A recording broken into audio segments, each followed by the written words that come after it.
안녕하세요. 오늘은 정보성 유튜브를 만들어 보도록 하겠습니다. 첫 번째로 전월세 상한제에 대해서 얘기해 볼게요. 제가 그나마 좀 전문적으로 한달까 하는 게 부동산이기 때문에 부동산 쪽의 정보를 필요한 분들에게 전달해 드리는 게 어떨까 생각을 해봤어요. 오늘은 전월세 상한제, 그리고 전월세 상한제는 5%밖에 못 올리는 거예요. 요거를 제 친구들이나 예전에 계약을 했던 손님들이 주구장창 전화해서 저한테 물어보고 있습니다. 그래서 이거를 얘기해 보도록 할게요. 보면은 전월세 상한제는 임대차 3법 중에 하나예요. 이거의 뜻은 뭐냐면 전세랑 월세를 상한, 올리는 거를 제한하겠다. 계약 갱신할 때 임대료 증액을 5% 법위 내에서 제한하겠다. 이런 법이 나왔어요. 법이에요, 법. 증액 상한을 아무 때나 적용할 수 있는 게 아니에요. 적용할 수 있을 때가 있고 없을 때가 있는데 먼저 적용할 수 있는 경우는 두 가지예요. 둘 중에 하나만 해당돼도 적용해야 돼요.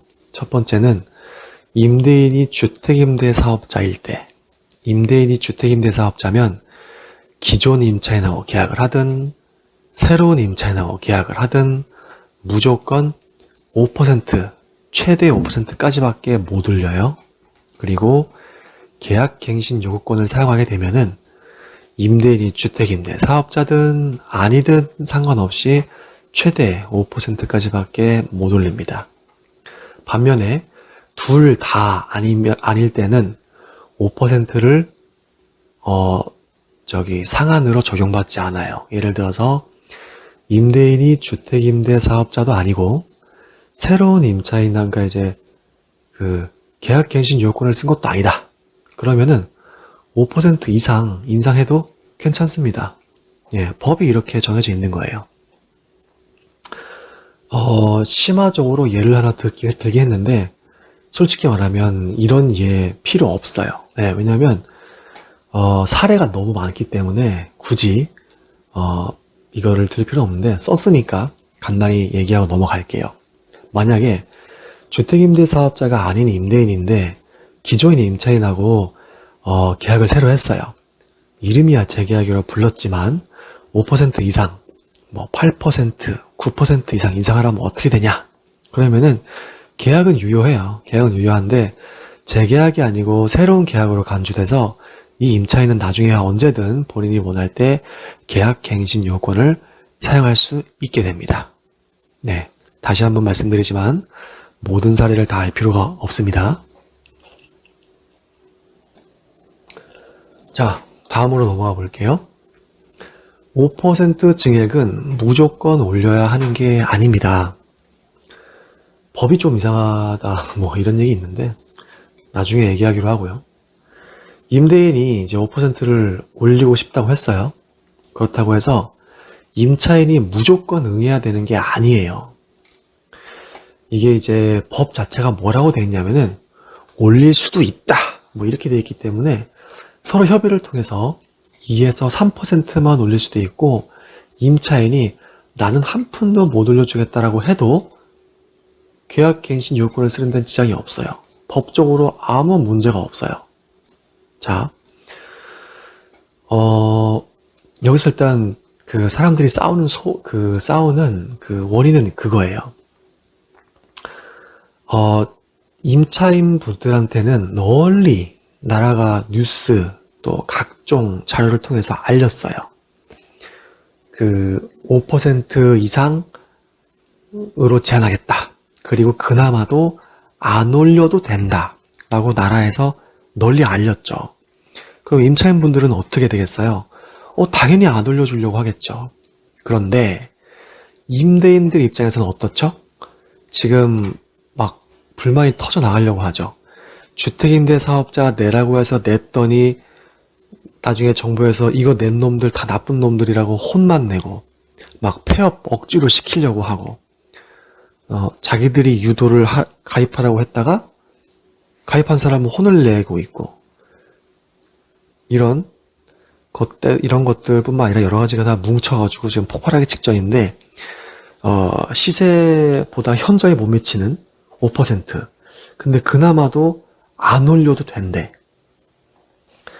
저는 이제 임차인도 해봤고 임대인도 해보고 있고 이런 상황인데 어떨 것 같습니까? 여러분이 임차인이라면 또 임대인이라면 이거 진짜 이것 때문에 싸움이 무지무지 많이 납니다. 예. 자, 어쨌든 임차인 분들이 5%안 올려줘도 됐다는 거를 잘 알고 있어요.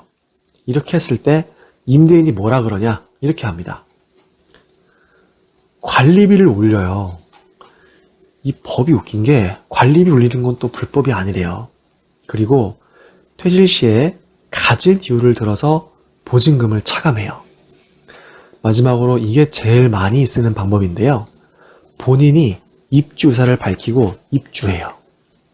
이게 또 특이한 게 입주 의사 밝히고 입주만 하면 되지 1년 이상 살아라, 2년 이상 살아라 이런 게 또 없어요.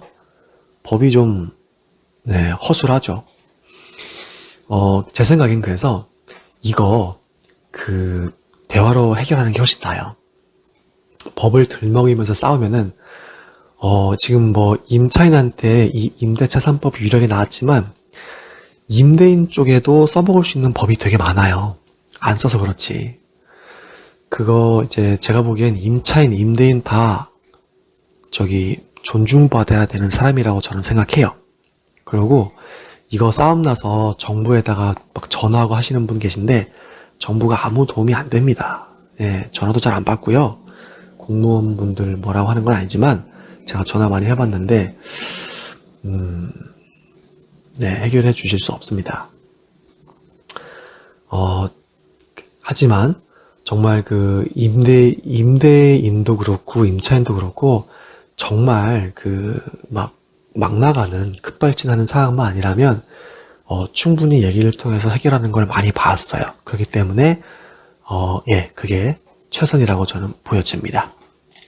뭐라 말할 수가 없어요. 이게 법이라 가지고 제가 어쨌든 5% 증액은 무조건 올려야 하는 건 아니라는 거. 다음 마지막이죠. 5% 증액 계산하는 방법인데 이건 이제 뭐 임대인 쪽에서 뭐 최대한 많이 올리세요 임대인 분들 이런 얘기가 아니고요. 임차인 분들도 알아야죠. 어떻게 계산되는지를. 내가 이거 5% 올린 게 맞는지 더 올린 건 아닌지 그건 확실하게 알아야죠. 임대인 분들도 알아야죠. 그래서 이거는 뭐 어느 쪽을 조작하고 그런 걸 떠나서 확실하게 알아야 되기 때문에 자동 계산기를 이용하는 법을 올려봤어요. 정답부터 먼저 말씀드리자면 1040짜리 원룸을 5% 인상하면 월세는 보증금을 1000으로 그대로 했다고 봤을 때 42만 1146원까지 월세를 올릴 수 있어요. 이상하죠? 어떻게 이렇게 나왔는지. 자, 보죠. 먼저 정부에서 운영하는 렌트홈 사이트에 들어가요. 이걸 누르면 되는데 여러분들은 이거 유튜브 화면이라 누를 수가 없으니까 네이버에서 렌트홈 치면 됩니다. 간단해요. 들어가면은 첫 화면에 여기 있어요. 오른쪽에 임대료 인상률 계산기예요. 누르고 들어가면 팝업 창이 뜨면서 이런 게 딱 뜨는데 처음에 여기다 비워져 있어요. 그래서 내가 알고 싶은 것만 비워놓고 나머지만 채우면 돼요. 그러고 이거 누르면 되거든요. 지금 우리는 변경 전 1000에 40만 원인데 변경 후에는 그럼 1000에 얼마로 받아야 되냐. 인상률은 5%로 인상하고 싶다. 그러면은 계산하기 버튼 누르면은 이렇게 딱 나옵니다. 42만 1146원. 반대로 이걸 뭐 1500으로 올렸을 때 알고 싶다. 그러면 1500 해놓고 누르면은 또 나와요. 41만 얼마 나와요. 여러 가지를 적용할 수 있으니까 해보면 쉽고, 이렇게 간단한 걸 통해서 우리가 이제 임대료를 잘 알 수 있습니다. 여기까지 했고요. 전월세 상한제에 대해서 간단하게 말씀을 드려봤어요. 전월세 상한제 또 5% 인상에 대해서 궁금하셨던 분들에게 답변이 되었으면 좋겠습니다. 또 괜찮은 정보를 가지고 찾아오겠습니다. 감사합니다.